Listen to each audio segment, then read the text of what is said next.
बिस्मिल्लाहिर्रहमानिर्रहीम। अस्सलाम वालेकुम वरहमतुल्लाह। नाज़रीन, सुल्तान महमूद गज़नवी लुटेरा है।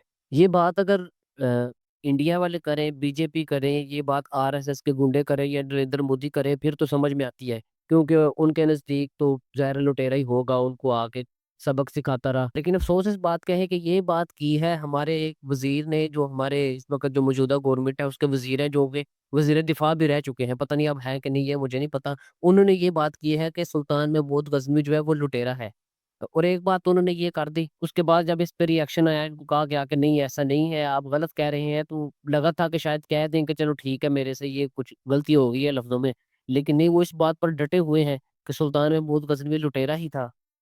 नाज़रीन, सुल्तान महमूद गज़नवी की फ़ुतूहात का जो वो नज़रिया था, वो इस्लामी इक़दार को महफ़ूज़ रखना था और बुत परस्ती के जो मराकिज़ हैं, जो ख़ुसूसन इंडिया में उस वक़्त मौजूद थे, उनको ख़त्म करना था। सबसे बड़ा और सबसे मशहूर हमला जो सुल्तान महमूद गज़नवी ने भारत में किया, जो कि सोमनाथ मंदिर 1025 में उसने तोड़ा। उस वक़्त वहाँ से जो चीज़ें बरामद हुई, जो वहाँ से सोना, चाँदी, जवाहरात, हीरे और पता नहीं कीमती पत्थर और इतना कीमती सामान था कि जिसका अंदाज़ा नहीं लगाया जा सकता। और यहाँ तक कि जो बुत था सोमनाथ का, उसके अंदर भी उन्होंने ये चीज़ें भरी हुई थी, कीमती चीज़ें उसके अंदर भरी हुई थी। अब बात ये है कि लुटेरा कहने की वजह ये है कि वो यहाँ आया, उसने हमला किया और वो जो माल-ए-गनीमत है वो लेके चला गया, इस वजह से वो लुटेरा है। अब आप क्या चाहते हैं, अगर वो यहाँ आए, उन्होंने हमला किया, तो क्या मतलब वो सारा कुछ इधर रहने देते हैं? यानी कि ये जब भी हमला किया जाता है, तो जब आप वहाँ से फ़तह हासिल करते हैं, तो जो सामान है वो आप ही लेकर जाते हैं ना, क्योंकि अगर आप सामान वहीं रहने देंगे, तो अगर उनके पास वो सब कुछ रहता है, तो वो दोबारा उस सामान से अपनी ताकत इकट्ठी करके दोबारा हमले के लिए तैयारी कर लेते हैं, दोबारा ताकतवर हो जाते। तो ये तो उसूल है ना जंग का, कि अगर आप जंग करने जा रहे हैं, तो आपके नसीब में ये फ़तह है, शिकस्त है।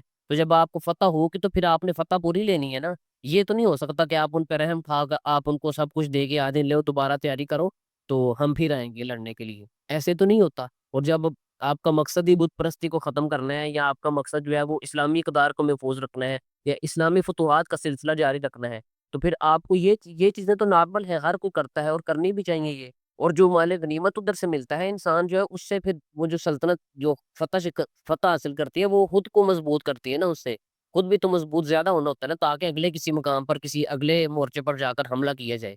ये तो नहीं हो सकता कि एक दफ़ा एक जगह से फ़तह हासिल की, फिर जाके सो गए, ऐसे तो नहीं होता।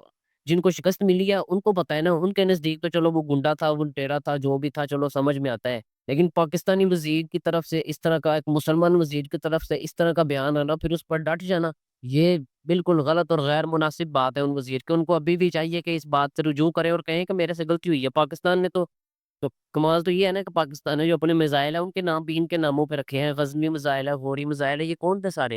ये शहाबुद्दीन गौरी, इन्होंने भी हिंदुस्तान में आकर हमले किए, और ये सुल्तान महमूद गज़नवी, इन्होंने भी आकर हमले किए। तो ये इस्लाम जो फैला है, ये ऐसे ही तो नहीं फैल गया ना अरब से इधर तक। इधर तो नहीं आए, सहाबा करम बहुत कम आए हैं। तो यहाँ पर जो इस्लाम आया, इन्हीं औलिया अल्लाह और इन्हीं वजह से है, इनकी वजह से है। जैसा कि कहा जाता है कि जब मोहम्मद बिन कासिम यहाँ आए पाकिस्तान में, सिंध में, तो उस वक़्त इस्लाम आया इधर। तो जैसे ये चीज़ें, इस्लाम इधर इसी तरह आया है। अगर आप आज मुसलमान हैं, तो आप इन लोगों की वजह से मुसलमान हैं। फिर आप कैसे कह सकते हैं कि ये लूट-मार करने आया था इधर?